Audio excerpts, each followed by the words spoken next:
En cuanto se abrió la puerta principal, un aroma familiar a guiso de lentejas se mezcló con el olor a polvo acumulado, inundando el aire. Para el soldado Mateo Rojas, en su primera licencia, el corazón debería haber estado desbordado de alegría, pero en cambio, sentía cada paso más pesado que el anterior. Hizo un esfuerzo por ignorar la opresión en el pecho mientras se desataba los cordones de los borceguíes. Las yemas de sus dedos temblaban. Jamás imaginó que enfrentar a su propia familia podría ser un acto tan aterrador. «¿Sos vos, Mateo, hijo?». La voz cálida de su madre, Isabel, llegó desde la cocina justo cuando se encendía la luz del living. En ese instante, toda conversación, toda respiración, se detuvo en seco. La fría luz LED no reveló a un soldado en su día de Franco, sino un cuerpo castigado, sobre el uniforme de combate, un mosaico de moretones de un violeta oscuro, casi negro. Marcas de dedos impresas en la piel y los párpados hinchados hasta casi cerrar sus ojos. Por puro reflejo, Mateo intentó hundirse la gorra para ocultar el rostro, pero su madre ya estaba a su lado, levantándole la barbilla con una delicadeza que dolía. ¿Decías que esto era por el entrenamiento? ¿Qué clase de entrenamiento es ese? ¿Una guerra? Su voz, al principio un susurro tembloroso, se quebró hasta convertirse en un grito ahogado. Su padre, Javier, apretó los puños con tanta fuerza que los nudillos se le pusieron blancos, mordiéndose el labio para contener la rabia. Su hermana menor, Sofía, dejó caer el vaso que sostenía, y el sonido del cristal haciéndose añicos contra el suelo fue como un disparo en el silencio. Y entonces, desde el sofá, el hombre de cabello cano, el general retirado Alejandro Vargas, cuyo cuerpo nunca había conocido la postura encorvada ni siquiera después del retiro, se estremeció visiblemente al ver el rostro de su nieto. Una leyenda del ejército argentino, héroe de la guerra de Malvinas.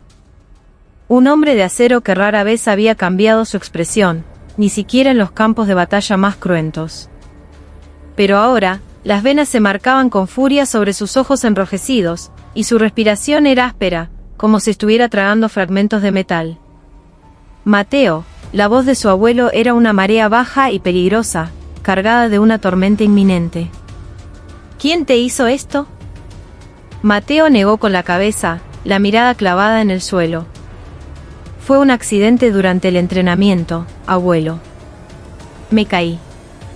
Mentira, la respuesta fue cortante. Nunca pudiste corregir esa manía de tocarte la oreja cuando mentís. Esa única frase, que atravesó el corazón de la mentira, transformó el aire del living en un polvorín a punto de estallar. El abuelo se levantó lentamente. A diferencia de su espalda, que permanecía recta como un mástil, sus manos temblaban con una furia apenas contenida. Miró su reloj, y como si hubiera tomado una decisión irrevocable, se dirigió a su dormitorio.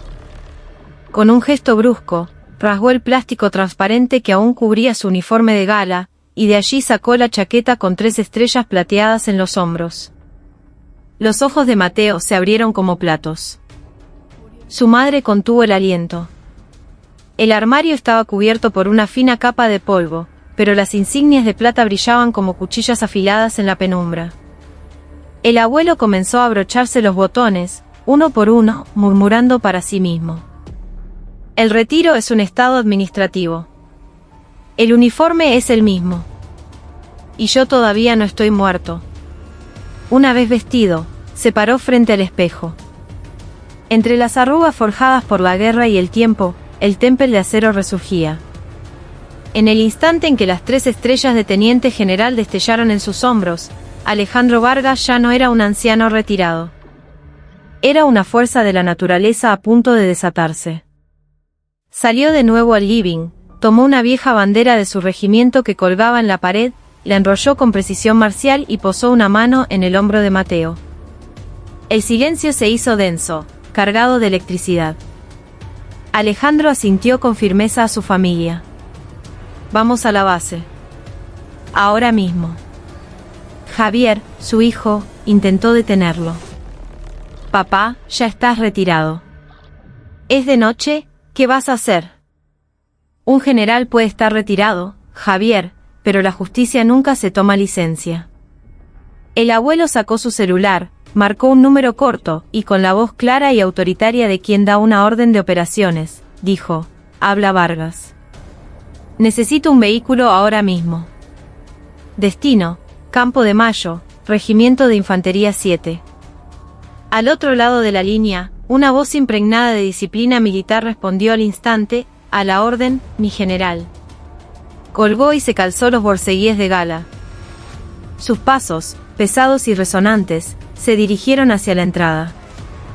Mientras giraba el picaporte, el aire del living pareció congelarse. Mateo apretó los puños y tragó saliva con dificultad. Detrás de la espalda de su abuelo, la noche se abrió como una tormenta a punto de estallar. Sofía lloraba en silencio, y su madre le apretaba la mano. Su padre, tras un instante de vacilación, adoptó la posición de firme y saludó militarmente a la espalda de Alejandro Vargas mientras cruzaba el umbral.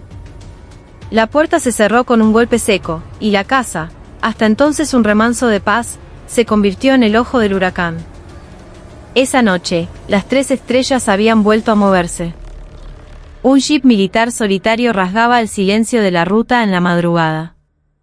Mientras los faros lamían el asfalto negro, abriendo camino en la oscuridad, Alejandro Vargas no cerró los ojos ni una sola vez desde el asiento del copiloto. El cuello del uniforme de gala, perfectamente ajustado, parecía oprimirle la garganta, pero hacía mucho tiempo que había olvidado esa sensación de ahogo. En su mente, solo una imagen se repetía en un bucle tortuoso: el rostro magullado de su nieto, sus ojos temblorosos. Al pasar por el puesto de guardia, el joven soldado de turno se quedó paralizado al ver las 3 estrellas en la ventanilla del vehículo. Su mano se movió automáticamente para hacer el saludo, pero bajo el casco, un pánico desconocido comenzó a invadirlo. Alejandro recibió el saludo sin decir una palabra. Los tendones de su mandíbula cuadrada se marcaron con tensión. Cuando el jeep se detuvo en una explanada oscura cerca de las barracas de la compañía, descendió antes de que la puerta se abriera por completo. Cada vez que sus borceguíes golpeaban el hormigón, el aire frío de la madrugada vibraba con un eco metálico. El pasillo de las barracas parecía tragarse los ansiosos susurros de la noche. El oficial de servicio nocturno corrió a encender las luces, pero la presencia imponente de Alejandro lo dejó sin palabras. Aunque un general retirado irrumpiendo en la base fuera de horario era una clara violación del reglamento, él ya no era solo un grado, era una leyenda. El oficial pensó en citar los protocolos, pero abandonó la idea de inmediato y comenzó a seguirlo, con el cuerpo tenso y alerta. De repente, desde un viejo altavoz, sonó la diana, clara y penetrante en el silencio de la madrugada. Toda la compañía, de pie. A formar. La voz estaba rota por el sueño, pero el tono era inconfundiblemente marcial.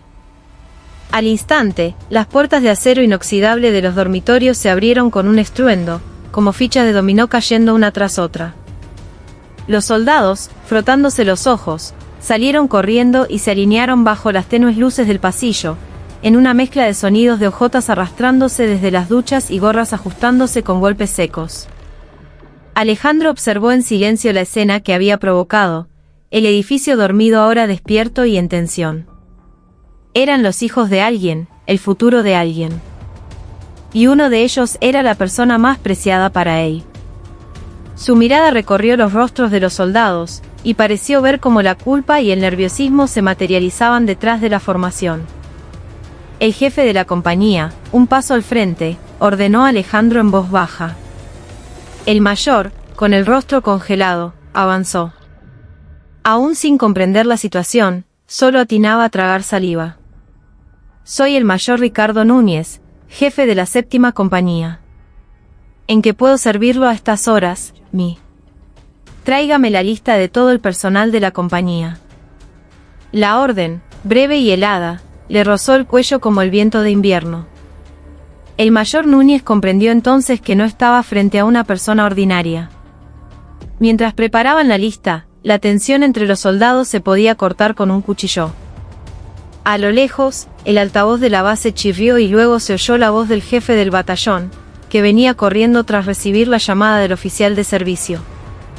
Por primera vez, Los ojos del mayor Núñez se fijaron realmente en las insignias de Alejandro. 3 estrellas.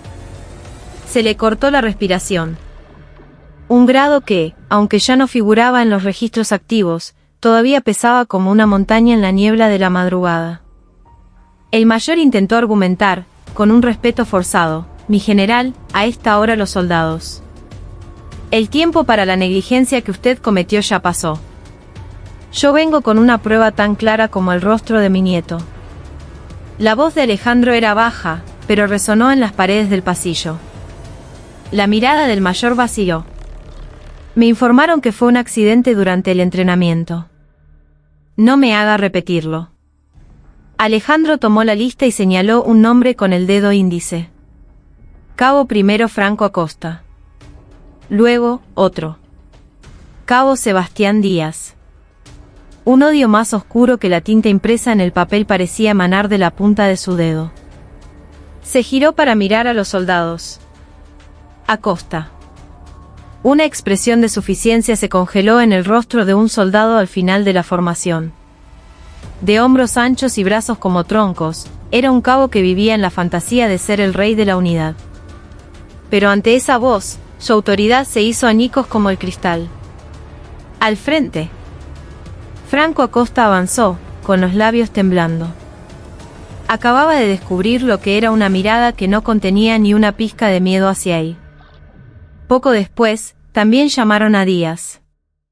Los dos se pararon uno al lado del otro, encogidos bajo la luz de las estrellas del uniforme. De repente, un murmullo recorrió la formación. Alguien suspiró una palabra cargada de significado, finalmente.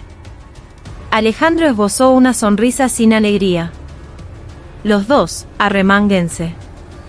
La orden fue tajante. Cuando se subieron las mangas del uniforme, sus antebrazos revelaron marcas de moretones azulados, como si hubieran sido golpeados con un bate de béisbol. Eran las cicatrices de la ira reprimida de otros soldados. La estructura perversa de víctimas convirtiéndose en verdugos quedó expuesta en toda su crudeza.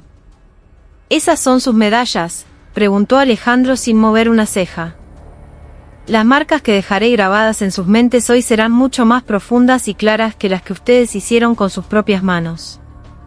En ese preciso instante, el vehículo oficial del comandante de la división se detuvo frente a la barraca, con su baliza azul destellando en la penumbra. La puerta se abrió de golpe y una gorra con 2 estrellas apareció en el amanecer incipiente. El general de división Carlos Ferraro. Subió las escaleras de un salto y saludó con una venia marcial. Mi general, ¿qué está ocurriendo? Solo tenía que informarme. Su voz denotaba urgencia, pero también un miedo palpable, como si presintiera el bombardeo que estaba a punto de caer sobre él y sus subordinados. Alejandro se giró lentamente. Carlos, esto ocurrió en tu división. Y a partir de hoy, esta vergüenza también es mía. Justo cuando terminó de hablar, el segundero de un reloj de pared hizo un clic audible, marcando las 4:15 de la mañana. Sonó como el tañido de una campana fúnebre, anunciando el fin del reinado de la impunidad en la base. Alejandro inhaló profundamente, como un comandante preparándose para la batalla. A partir de ahora, las preguntas las hago yo. Y voy a hacer que hablen de quién, cuándo, dónde y por qué. La mentira se quebrará en el acto, y la verdad se tragará la vida de más de uno. El pasillo silencioso se tensó hasta el límite, como en los viejos días en que el eco de los cañones retumbaba al otro lado de la frontera. Los soldados comprendieron que esta vez, la guerra había comenzado de verdad. En algún lugar del edificio, una luz fluorescente parpadeó y se apagó.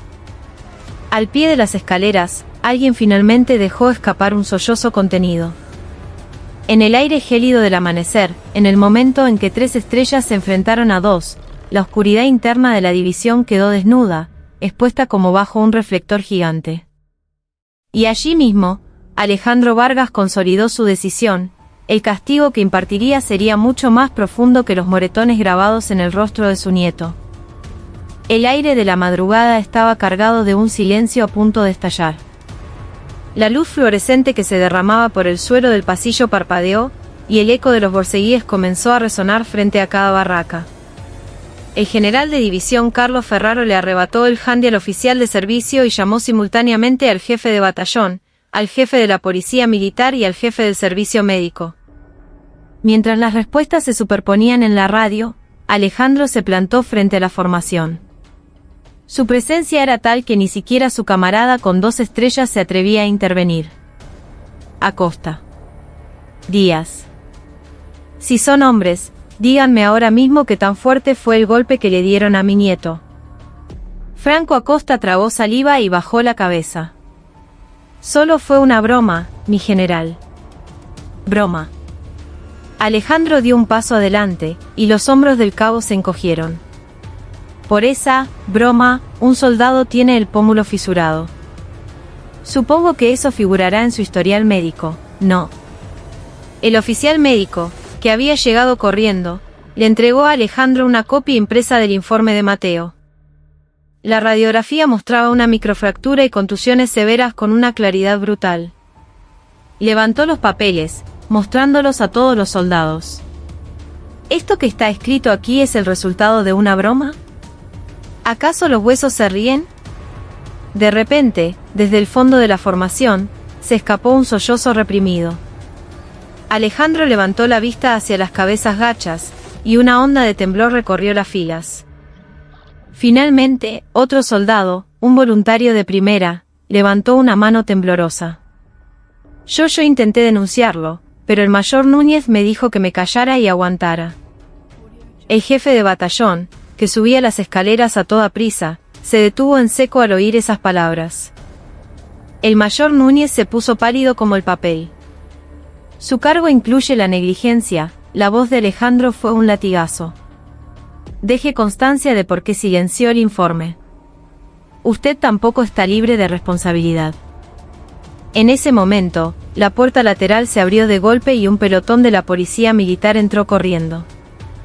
El jefe, con un brazalete negro, saludó al general de división y le entregó los papeles para la detención de los sospechosos. Ferraro miró los documentos por un instante y luego, con mano temblorosa, estampó su sello. La punta del bolígrafo con que firmó parecía a punto de rasgar el papel. El sonido metálico de las esposas cerrándose resonó en el pasillo. Franco Acosta se resistió débilmente antes de caer de rodillas al suelo. Sebastián Díaz, con el rostro descompuesto, solo movía los labios sin emitir sonido. Entre las filas, estallaron pequeños suspiros y sollozos contenidos. Alguien más encontró el valor. A mí también me pegaron. Y a mí. Como una represa rota, las confesiones de los soldados víctimas comenzaron a brotar. Quemaduras de cigarrillo en el dorso de la mano, fisuras en las costillas, el sueldo robado en el casino de la base. Alejandro anotaba cada detalle, dibujando círculos rojos junto a los nombres. Esos círculos eran las coordenadas de heridas que ya no podían ocultarse. Por el handy, llegó la noticia de que la Fiscalía Militar había declarado el estado de alerta. Simultáneamente, se informó de la situación al padre de Franco Acosta, el general de división Hernán Acosta, jefe de operaciones del Estado Mayor. El general Ferraro, al recibir la llamada, puso una expresión indescifrable. Pero antes de que la voz autoritaria del otro lado pudiera empezar a dar órdenes, Alejandro le quitó el teléfono. Acosta, ¿se acuerda de mí? Silencio por un instante. Soy Vargas. Lo que hizo su hijo es asunto mío ahora. Si intenta encubrirlo, le juro que primero iré por sus estrellas. Clic. La llamada se cortó, y la respiración de Ferraro se volvió audiblemente agitada. Inclinó la cabeza, incapaz de seguir discutiendo. A las 5 de la mañana, el altavoz de la base volvió a la vida con un chirrido. Todos los efectivos, formar inmediatamente en la plaza de armas. La voz que resonó en toda la división era una orden de convocatoria de emergencia sin precedentes. La noticia de que la orden había sido emitida directamente por las 3 estrellas se extendió como un reguero de pólvora. Frente a los cientos de soldados reunidos en la plaza de armas, Alejandro Vargas subió al estrado. Sobre el suelo helado, los borceguíes de los soldados temblaban. Justo antes del amanecer, Bajo un cielo aún oscuro, las 3 estrellas brillantes parecían vigilar a todo el ejército. A partir de este momento, esta división queda bajo el control de una comisión investigadora especial. Abusos, extorsión, acoso, denúncienlo todo. Quien encubra será considerado cómplice. Yo protegeré la valentía de quienes hablen. Cuando terminó de hablar, una mezcla compleja de emociones cruzó los rostros de los jóvenes uniformados. Algunos apretaron los puños, conteniendo la emoción. Otros dejaron escapar un suspiro de liberación. Cuando el sol comenzó a asomar por las montañas del este, 4 vehículos de la policía militar, llevando a Acosta, Díaz y otros 6 implicados, abandonaron la plaza de armas. Cada vez que las rejas de los vehículos sonaban al cerrarse, un grito de júbilo contenido estallaba desde el fondo de la formación. El general de división Carlos Ferraro, con la cabeza gacha, volvió a saludar desde debajo del estrado. Mi general, en nombre de toda la división, le pido disculpas. Alejandro cerró los ojos brevemente antes de responder. Las disculpas no deben ser para mí, sino para el sistema. A partir de hoy, haga las cosas bien. El sol rojo acababa de salir. Bajo un cielo donde las 3 y las 2 estrellas parecían haber perdido su brillo, una vieja bandera militar ondeaba en el centro de la plaza de armas. Cortando el viento, Alejandro descendió lentamente del estrado. Detrás de él, el tenso silencio de los soldados se transformaba gradualmente en determinación. Quizás ese fue el amanecer en que, por primera vez, la tropa comenzó a confiar en sus propios mandos. Cuando el sol se alzó completamente sobre sus cabezas, el suelo polvoriento de la plaza de armas brillaba con un tono dorado. Después de que terminó la formación de emergencia, los soldados regresaron a sus barracas, pero nadie respiraba con normalidad. Los celulares, sacados a escondidas de los bolsillos, vibraban sin cesar. En cuestión de horas, las redes sociales y los foros anónimos explotaron con publicaciones tituladas "El general de 3 estrellas que desembarcó en Campo de Mayo". En los propios foros internos del ejército, se anunciaron los procedimientos para presentar denuncias ante la comisión especial, y los pasillos se llenaron de murmullos incesantes. Soldados que normalmente se mimetizaban con las paredes ahora se miraban y susurraban: ¿será que las cosas van a cambiar de verdad? Alejandro Vargas se instaló en una oficina improvisada en la Fiscalía Militar de la División. En la habitación contigua, el general Ferraro no dejaba de informar a sus superiores, mientras el jefe de la Policía Militar, con los ojos enrojecidos por la falta de sueño, recopilaba las declaraciones de las víctimas. Solo durante la mañana, se recibieron 30 denuncias. El número de víctimas ascendía a 17. El rostro de Mateo había sido la mecha que hizo estallar todo un polvorín oculto. Un oficial de servicio le dejó una taza de café y preguntó con cautela: «Mi general, debería almorzar». Alejandro ni siquiera tocó la taza, absorto en los papeles. El reloj de su muñeca ya marcaba más de las 12. En lugar de perder tiempo comiendo, consiga una línea más de testimonio. Ante esas palabras, el oficial hizo una profunda reverencia y se retiró. En ese momento, la puerta de la oficina se abrió bruscamente y un hombre de mediana edad, impecablemente afeitado, entró con un maletín. Su uniforme oscuro lucía el águila plateada de un general de brigada. Era el jefe de la delegación de la Dirección de Asuntos Jurídicos del Ejército, enviado directamente desde Buenos Aires. Saludó sin formalidades y, de pie junto al escritorio sin nombre, desplegó su informe. «Mi general, los cargos son complejos: abuso de autoridad, extorsión, encubrimiento de lesiones. Sé que el principal acusado es familiar directo de un oficial en servicio activo», interrumpió Alejandro con firmeza.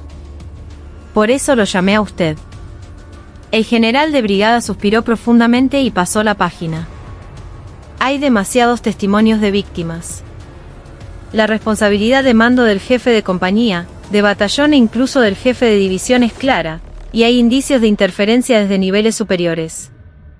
El problema es el general de división Hernán Acosta. Apenas Alejandro mencionó el nombre, el otro general asintió. Ya ha empezado a mover sus influencias.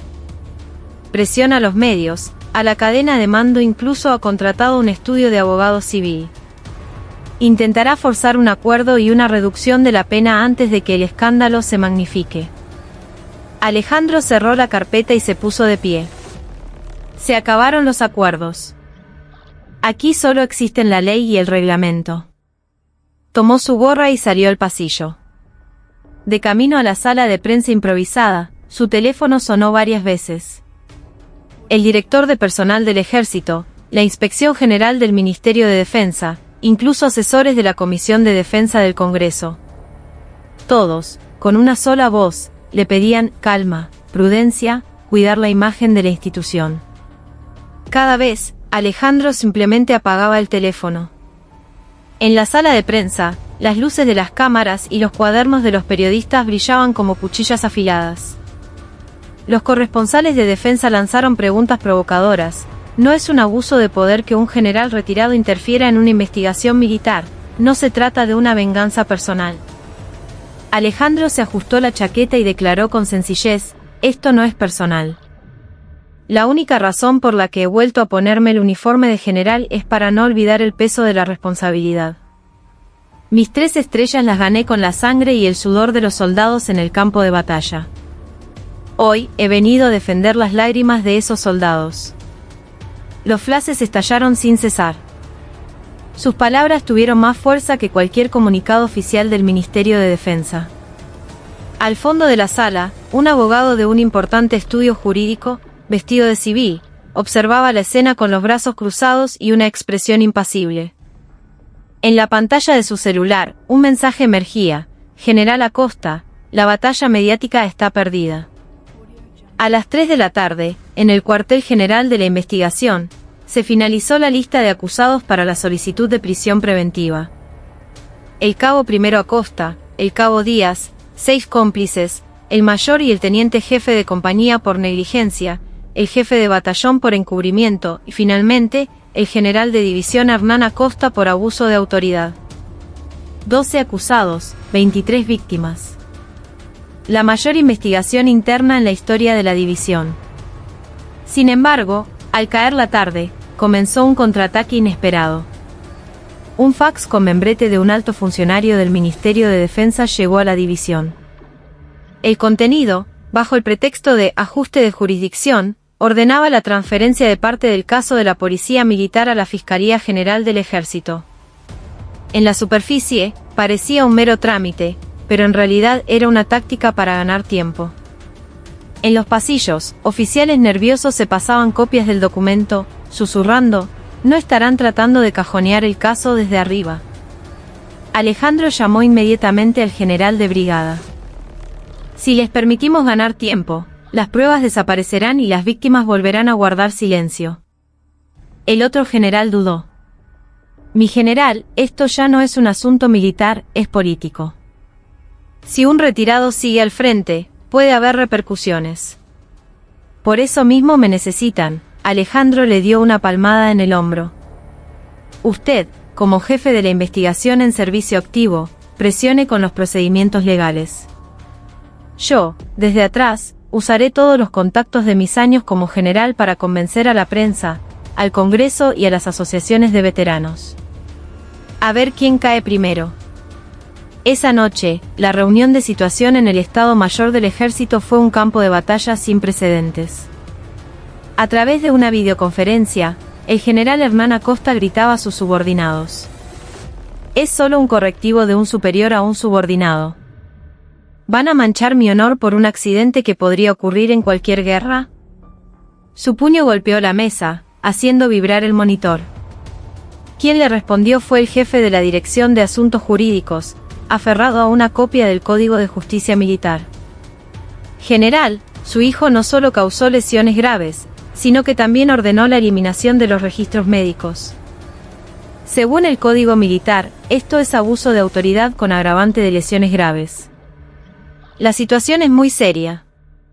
Un archivo con decenas de páginas de pruebas se compartió en tiempo real, y el silencio se apoderó de la sala de reuniones. A la mañana siguiente, todos los diarios titulaban de la misma manera: escándalo en el ejército, general héroe de Malvinas denuncia red de abusos liderada por hijo de otro general. Tolerancia cero, investigan hasta el jefe de operaciones del Estado Mayor. En la sala de espera del hospital militar, donde Mateo estaba siendo tratado, la misma noticia aparecía en la televisión. Otros soldados, con vendajes, giraban la cabeza para mirarlo. Mateo se cruzó de miradas con ellos y bajó la cabeza, sin decir nada. Pero en el fondo de su pecho, algo cálido comenzaba a crecer. La injusticia que había soportado en silencio por fin estaba saliendo a la luz. A las 10 de la mañana, en el pasillo del juzgado militar, Franco Acosta apareció arrastrando las cadenas de sus esposas. El sonido de los obturadores de las cámaras fue una explosión, y detrás de él, se escuchó un murmullo de soldados, una mezcla de júbilo contenido y un extraño alivio. La mirada de Acosta buscó desesperadamente a su padre entre la multitud, pero el general ya estaba ocupado enfrentándose a los periodistas. En ese instante, el hijo comprendió por primera vez que el poder en el que tanto había confiado sería el primero en darle la espalda. Mientras tanto, en las barracas de la compañía de Mateo, se estaba reorganizando la disposición de las camas. El jefe de compañía había sido relevado y el jefe de batallón puesto en disponibilidad. Un nuevo mayor, enviado temporalmente, declaró en su primera formación: un soldado que golpea a otro soldado es como si nos disparáramos a nosotros mismos. Los soldados, por primera vez, no bajaron la mirada. En su lugar, un tímido aplauso comenzó en alguna parte y se extendió por todo el pasillo. A la misma hora, en la Comisión de Defensa del Congreso de la Nación, Alejandro Vargas testificaba como testigo experto. Habiendo renunciado a los honores de su retiro, subió al estrado y con voz fuerte y decidida, dijo: el ejército debe moverse por el deber, no por la jerarquía. Las 3 estrellas, las 2 estrellas, existen para garantizar la seguridad de un solo soldado voluntario. Espero que este día sea el punto de partida para que nuestras Fuerzas Armadas dejen de calcular la sangre de sus soldados como un costo aceptable. El eco de sus palabras, amplificadas por el micrófono, se mezcló con el tecleo de los periodistas en sus portátiles. Dirigió una mirada y un asentimiento hacia el fondo de la sala.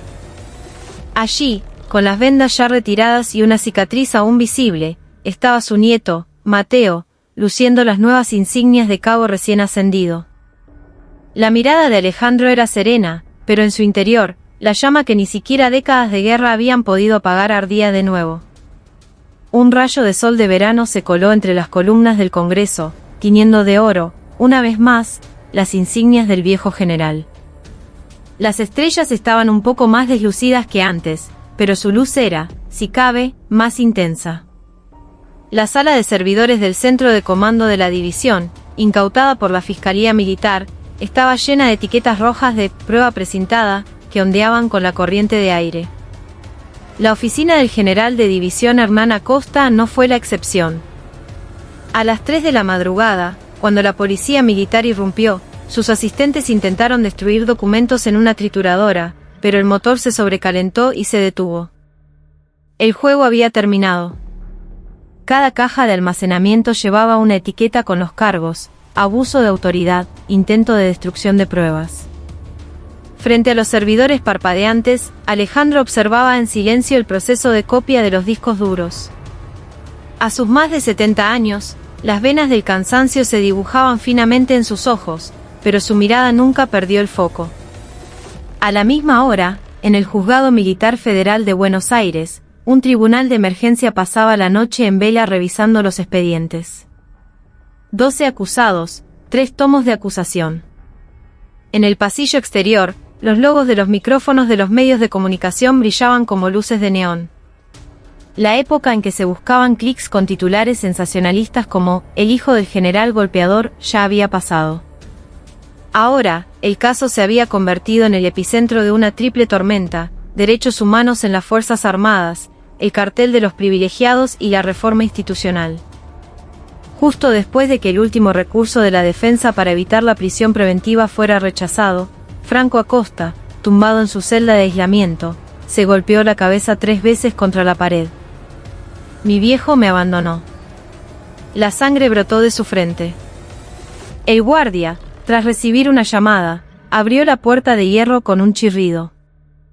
Al otro lado del teléfono, la voz del general Acosta tenía un tono completamente diferente. Hijo, ya no puedo hacer nada por vos. Por favor, pedí disculpas sinceras. Cuando la llamada terminó, Franco lloró sin hacer ruido. El sonido del vacío de la desesperación, un sonido que nunca se oye desde la silla del poder, resonaba en el techo de la celda. Mateo, mientras recibía terapia en la unidad de salud mental del hospital militar, revisaba cada día el progreso del juicio. Las insignias de cabo todavía se sentían extrañas en su uniforme, pero ya no bajaba la cabeza. Cuando la psicóloga le preguntó, ¿el rencor ha desaparecido?, Mateo guardó silencio por un momento y luego respondió, el rencor no desapareció, cambió de dirección. Ahora siento que tengo que ser el escudo de alguien más. Apenas había vacilación en su voz. A finales de junio, mientras el frente de tormentas avanzaba hacia el norte, la Comisión de Defensa del Congreso convocó una audiencia pública formal. En la primera fila de espectadores estaba Alejandro Vargas, en la tercera, las familias de los soldados heridos, y en la última, la esposa del general Acosta. El jefe de la Dirección de Asuntos Jurídicos, desde el estrado, presentó un borrador de un plan integral de 5 puntos para erradicar los abusos, separación inmediata de víctima y agresor, política de tolerancia cero, para el encubrimiento de los superiores, inspecciones conjuntas sorpresa, evaluación obligatoria de la formación en derechos humanos para los nuevos reclutas y fortalecimiento de la independencia de la policía y la fiscalía militar. La sala, antes en silencio, estalló en un aplauso discreto pero unánime de todos los partidos políticos. Pero esa noche, la verdadera bomba estalló por la espalda. Las cámaras de seguridad del estacionamiento subterráneo del Ministerio de Defensa grabaron a 3 hombres no identificados intentando forzar sin éxito la puerta de seguridad de la sala de servidores. Se confirmó que uno de ellos era un antiguo asistente personal del general Acosta, y el incidente destrozó por completo la narrativa de que se trataba de un caso aislado o un abuso excepcional. Corrupción interna, encubrimiento organizado, victimización secundaria por parte del poder. Los periódicos imprimieron nuevos titulares antes de que la tinta del día anterior se secara. La arteria que sangra, ¿quién la corta? 2 días después de la audiencia, comenzó el primer juicio militar formal. El suelo del tribunal resonaba con el sonido metálico de borceguíes y zapatos de vestir. Mateo, de pie al fondo de la sala, observó cómo Franco Acosta, sentado en el banquillo de los acusados, lloraba con la cabeza gacha. La pregunta del juez fue un dardo afilado. El acusado golpeó a la víctima en el rostro, causándole una microfractura en el pómulo. ¿Lo admite? Sí. Lo admito. El altavoz del tribunal transmitió la voz temblorosa del que una vez fue el rey de la compañía. Cuando Sebastián Díaz confesó con voz temblorosa, fue por orden mía, un murmullo recorrió la sala, pero se calmó rápidamente. Un breve suspiro de alivio se escuchó en algún lugar del público. El juez fijó la fecha para la sentencia final una semana después. A la salida, los periodistas dispararon sus flashes y gritaron a las víctimas, pidiendo una declaración. Mateo se acercó a un micrófono y respondió brevemente, aunque queden cicatrices, no tengo miedo. Lo que más miedo me da es un ejército que no cambia. Esas palabras se convirtieron en el titular del noticiero de la noche. Ese fin de semana, Alejandro asistió a una ceremonia en el cementerio de la Chacarita en honor a los caídos en Malvinas. No llevaba uniforme, pero su postura, erguida bajo su cabello blanco, dejaba claro que seguía siendo un soldado. Tras guardar un minuto de silencio frente al cenotafio, llamó a Mateo aparte, lejos de los periodistas. Temía que el rencor te destruyera. Mateo levantó la vista. Pero vos estabas ahí para sostenerme, abuelo. Un familiar de un veterano de guerra que pasaba por allí se detuvo y dijo, hizo bien, mi general. Alejandro devolvió el saludo, presintiendo el final de la tormenta que se avecinaba. El juicio, las sanciones, la reforma institucional, todo era solo el principio. Pero la luz sin miedo que brillaba en los ojos de su nieto parecía una antorcha que superaba las cadenas de una era de la que él mismo no había podido escapar. El día antes de la sentencia, agentes de contrainteligencia militar trasladaron a 6 de las víctimas a un lugar secreto como parte de un programa de protección de testigos.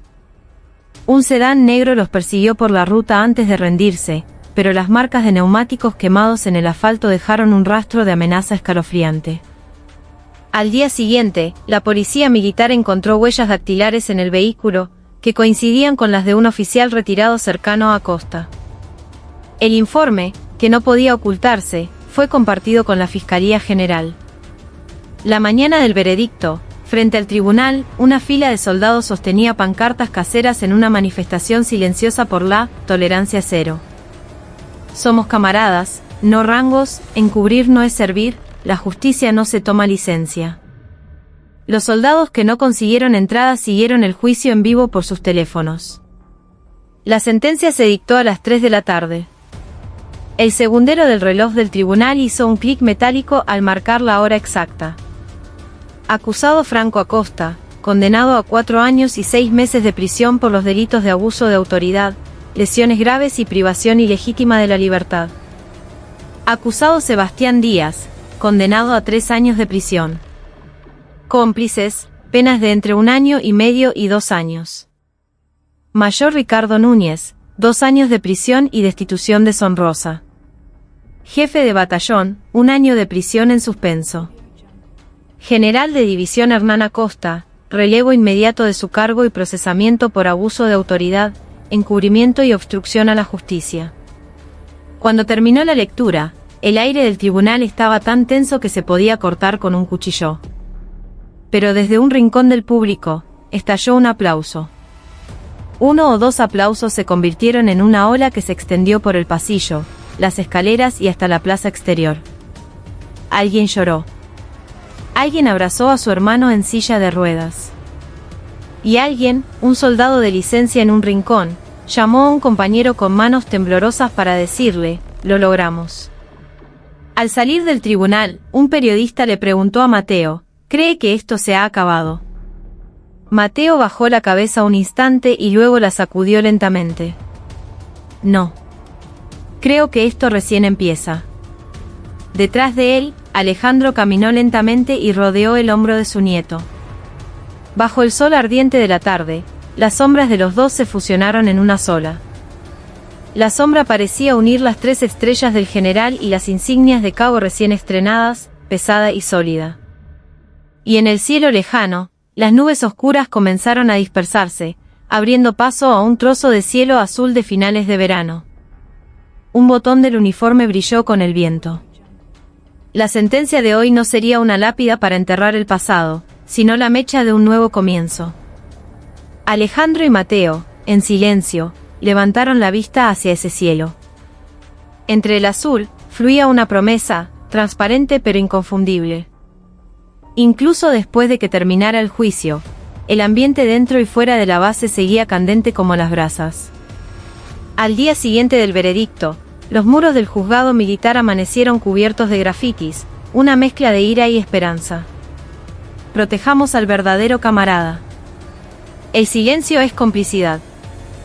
Una patrulla de madrugada intentó borrarlo con pintura, pero alguien volvió a escribirlo con letras aún más claras. Aunque lo borren, lo que queda es la decisión de no retroceder más. El general Acosta, antes de ser encarcelado, declaró en su alegato final que el honor del ejército ha sido destruido.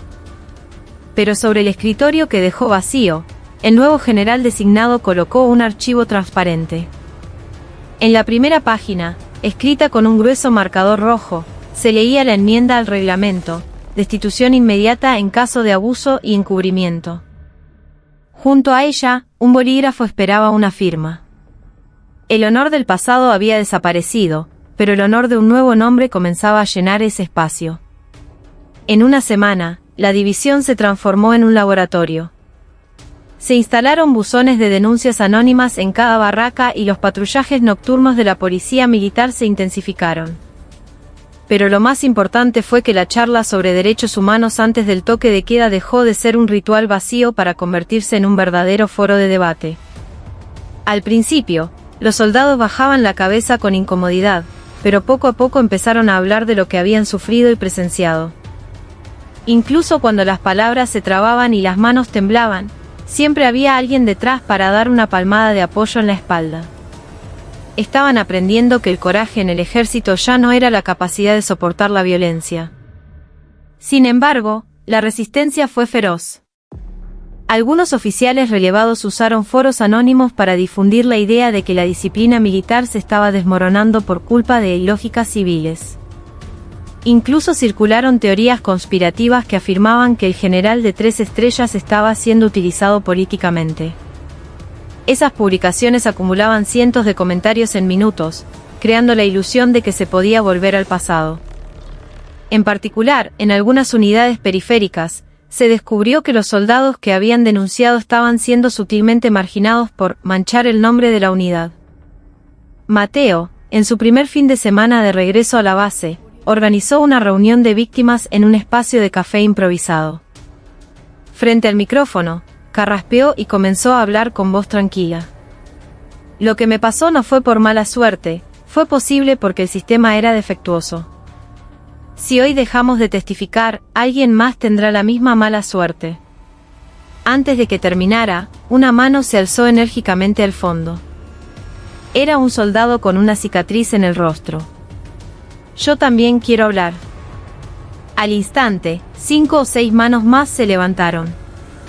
El miedo que flotaba en el aire se transformó en una silenciosa determinación. La reunión se transmitió en vivo por la red interna de la base.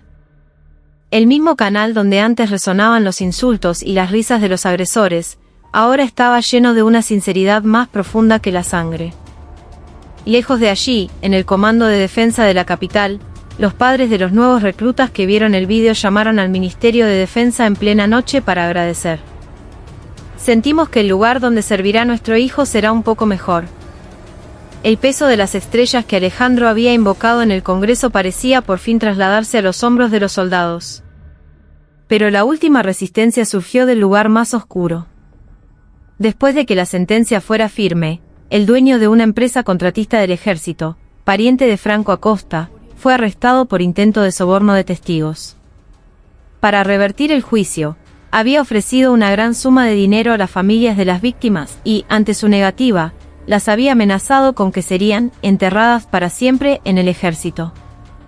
En el celular incautado, se descubrió un grupo de chat donde se burlaban: a un viejo general de 3 estrellas lo enterramos con la opinión pública. La noche que se conoció la noticia, Alejandro, en el estudio de su casa, sacó el estuche de sus viejas condecoraciones de guerra. Con la yema de los dedos, acarició la medalla al valor en combate y suspiró profundamente por primera vez. La comprensión de que esta podría ser una batalla más larga que la propia guerra le oprimió el pecho. En ese momento, sonó el timbre. Al abrir, se encontró con Mateo, que acababa de regresar de la base. Su rostro, con la piel nueva y regenerada, estaba ligeramente sonrojado. «Abuelo, tengo un pedido». «Decime». «Este mes, en la reunión informativa de la unidad, quiero que vengas. Viene una delegación del Congreso y tu presencia será un gran apoyo para que escuchen la voz de nuestros soldados». Alejandro entrecerró los ojos, miró los hombros de su nieto y asintió. «Dejaré las estrellas en el uniforme. Son demasiado aparatosas». Mateo sonrió. «No son las estrellas, abuelo. Tu historia es suficiente».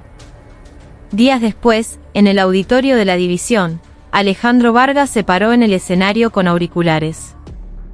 En la pantalla detrás de él, se leía la frase: «Nuestro coraje continúa». No habló con la voz enérgica de sus días de general, sino con un tono bajo y sereno. Que el ejército cambie significa que el día a día de un soldado cambia. Y la autoridad para cambiar ese día a día no reside en las estrellas, sino en la mirada y el oído que se prestan atención mutua. Los jóvenes uniformados que abarrotaban el auditorio contuvieron la respiración. Cuando terminó de hablar, una notificación apareció en las pantallas de los portátiles de la delegación del Congreso: se han recibido 12 nuevas denuncias sobre abusos.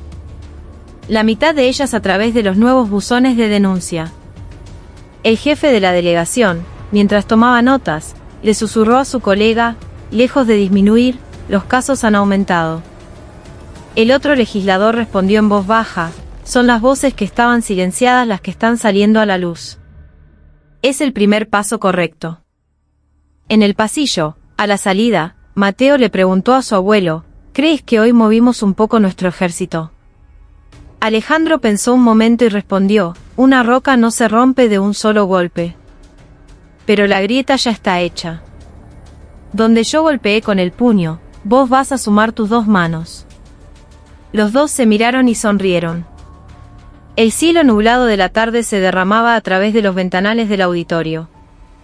Abajo, en las escaleras, un grupo de soldados se sacaba una selfie. Detrás de ellos, un cartel sobre la protección de denunciantes ondeaba con el viento, y las letras rojas de «Justicia antes que miedo» brillaban bajo la luz. Quizás alguien se reiría de esos pequeños cambios, como gotas de agua filtrándose en una roca. Pero así como esa roca se derrumbará un día ante una gran inundación, la gigantesca institución del ejército también comenzaba a resquebrajarse. Y lo que entraba por esas grietas no era una resolución forjada con ira, sino una solidaridad más fuerte que la piedra. Cuando el aire nocturno de finales de verano cubrió la plaza de armas como un manto de seda, los soldados que terminaban el entrenamiento nocturno exhalaban un aliento mezclado con sudor. En este lugar, antes dominado por el miedo y el silencio, ahora resonaban primero las voces que se llamaban por sus nombres. Buen trabajo, camarada. Ese saludo, breve pero claro, parecía empujar el cielo oscuro hacia arriba. Incluso después del toque de queda, una luz tenue permanecía en el pasillo de las barracas. Frente a la puerta de la recién instalada sala de asesoramiento, Mateo, tras una larga vacilación, giró el picaporte. En una pared, un letrero luminoso decía, Centro de Apoyo al Camarada, 24 horas, y sobre un escritorio, un soldado más joven vigilaba un teléfono encendido. Al ver a Mateo, el soldado informó en voz baja, acaba de entrar otra solicitud de asesoramiento, mi cabo. Mateo asintió y examinó el formulario. Una frase escrita con letra torpe le golpeó la nuca, todavía tengo pesadillas todas las madrugadas. Con un bolígrafo, escribió, entrevista individual, mañana a las 10. Era una pequeña promesa, pero también una red de seguridad que protegería la noche de alguien. A la misma hora, en el despacho del comandante de la división, la nueva jefa interina, la general de brigada Sonia Miján, revisaba informes mientras sorbía un café.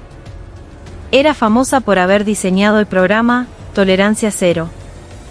La luz de su lámpara iluminó una orden de personal sellada en rojo, ejecución de baja deshonrosa de Franco Acosta y Sebastián Díaz, cumplida. La general contuvo el aliento y firmó. Antes de que la tinta se secara, levantó el teléfono y dictó instrucciones a todos los jefes de batallón. Las sanciones no son el final. A partir de ahora, verifiquen si la cultura diaria está cambiando. Al otro lado, las respuestas de entendido se sucedieron como un dominó. A las 3 de la madrugada, en un camión de 1 tonelada que corría por la autopista, los miembros de la policía militar luchaban contra el sueño. En la parte trasera, el dueño de la empresa contratista, arrestado por soborno, y 2 cómplices estaban sentados y esposados. Cada vez que las luces de la calle pasaban como flashes de cámara, el empresario se estremecía. El sargento en el asiento delantero transmitió por radio, llegada a la unidad central de investigación en 23 minutos. Una breve confirmación llegó como respuesta. En la carretera, donde solo se oía el viento, el privilegio de alguien se oxidaba dentro de una anilla de acero. Mientras tanto, en el Centro de Convenciones de Defensa en Buenos Aires, se ensayaba la ceremonia de Declaración de Innovación en la Cultura de Derechos Humanos del Ejército. El presentador probaba las luces mientras revisaba el orden de los oradores. Sobre el nombre del último orador, Teniente General R. Alejandro Vargas, había una marca de resaltador. El director del evento preguntó, ¿recibieron el discurso del general? Un miembro del personal negó con la cabeza. No, dijo que hablaría directamente al llegar. El discurso improvisado, que nadie esperaba, aumentó la tensión sobre el verdadero comienzo que se avecinaba. Esa noche, Alejandro visitó a un viejo amigo y camarada, el general de brigada A.R. Omar Sotelo. Brindaron con vino en una pizzería frente a lo que solía ser un bar exclusivo para oficiales, ahora cerrado. En la puerta de hierro del bar todavía se veía un tenue cartel de «clausurado», y el zumbido de los insectos de verano era agudo. Alejandro vació su copa y murmuró: «En los viejos tiempos, esa puerta era el poder». Sotelo sonrió con amargura. «Ahora es el precio del pecado». El vapor de la pizza se elevó, y los dos viejos soldados guardaron silencio por un momento. Luego, Alejandro habló. «Todavía no sé qué decir mañana frente a las víctimas». Sotelo, con las arrugas marcándose alrededor de sus ojos, respondió: «Si hay mentiras enterradas, pedí perdón. Si hay verdades enterradas, hacé una promesa. Con eso es suficiente». La mañana del evento, el centro de convenciones estaba lleno de un desfile diverso: soldados uniformados, organizaciones juveniles, veteranos de guerra y familias de caídos. Un cartel anunciaba: «La nueva bandera se alza sobre las heridas». Las luces del auditorio se encendieron y, tras el discurso de apertura del ministro de Defensa, Alejandro Vargas subió al centro del escenario. En lugar de su uniforme de gala, vestía de civil, con solo una insignia del Ministerio de Defensa. Bajo la mirada de cientos de personas, tomó el micrófono. Sus primeras palabras fueron inesperadamente serenas.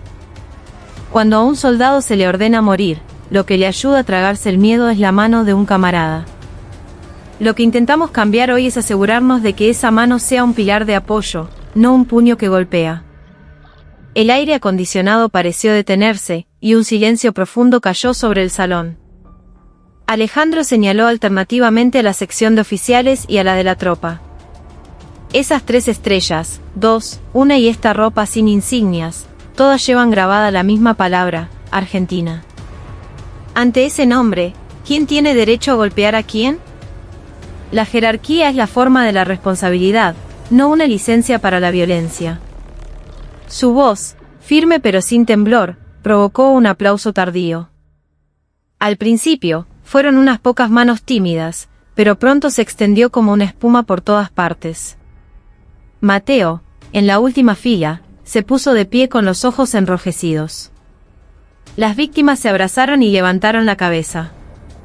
Los corresponsales extranjeros tecleaban en sus traductores, escribiendo titulares como «Revolución en el ejército argentino», «El regreso de un general legendario». Después del discurso, en la rueda de prensa, Alejandro dijo con firmeza: «Sé que el plan de innovación anunciado hoy no es el final. La guerra sin disparos acaba de empezar». Las preguntas llovieron, pero él solo sonrió y llamó a Mateo para bajar juntos del escenario. Con cada flash, las insignias de cabo y los puños de la camisa del anciano brillaban alternativamente. Al terminar el evento, el cielo del atardecer se tiñó de rojo y los autobuses de regreso a las bases se alinearon frente al centro de convenciones. Desde las ventanillas, los soldados se mostraban unos a otros la palabra «coraje» escrita en sus palmas y sonreían. En sus teléfonos, se reproducía un vídeo corto que alguien había hecho. La frase de Mateo: «Lo que más miedo me da es un ejército que no cambia», se intercalaba con imágenes del evento y se viralizaba rápidamente. Los «me gusta» subían por segundo. Cuando partió el último autobús, Alejandro y Mateo se miraron en un rincón del estacionamiento.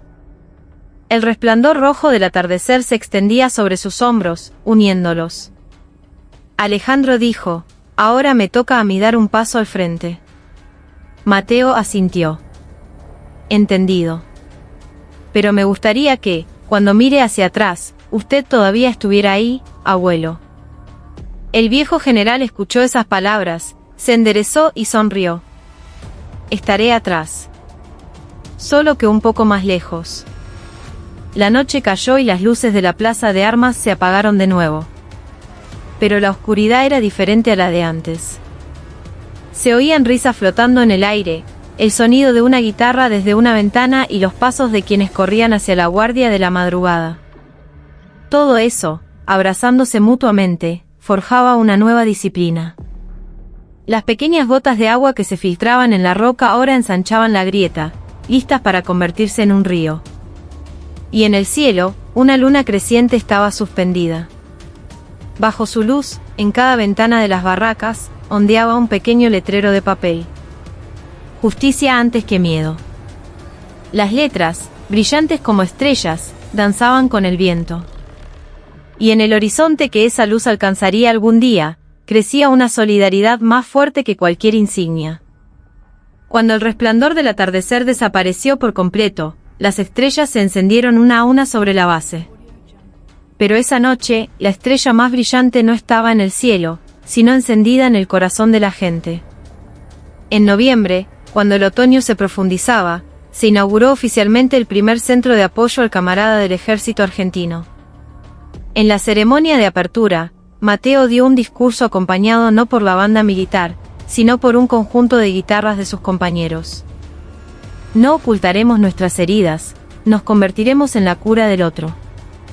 Sus palabras fueron recibidas con una mezcla de aplausos y lágrimas. Junto al nombre de Mateo ya no figuraba víctima de agresión, sino director fundador del centro.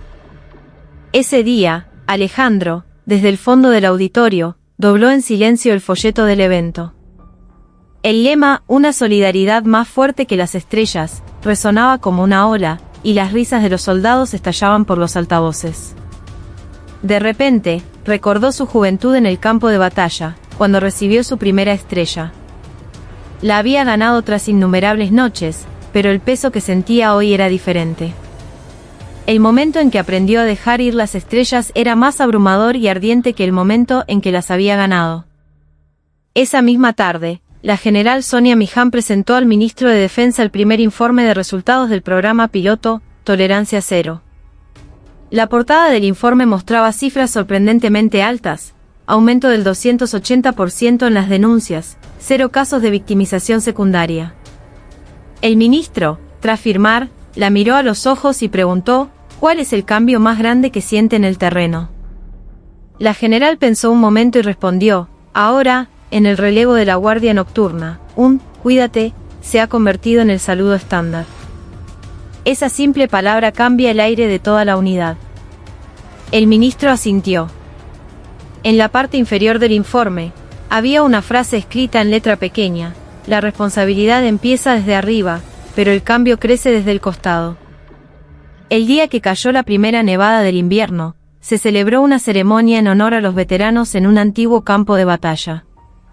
Alejandro y Mateo, juntos, movían la tierra con palas en silencio. Cuando un periodista se acercó, Mateo respondió: aquí, en el pasado, cayeron balas. Hoy, en lugar de conflicto, enterramos una promesa. La cámara, con el foco tembloroso, capturó las sombras de 2 generaciones en un solo cuadro. Una espalda encorvada y unos hombros rectos. Tiempos diferentes, pero inclinados en la misma dirección.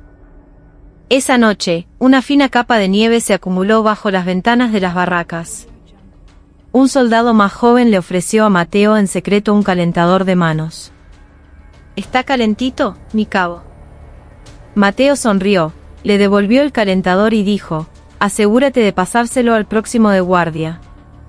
Un pequeño calor se transmitió de mano en mano. La disciplina no renacía de la regla, sino del cuidado.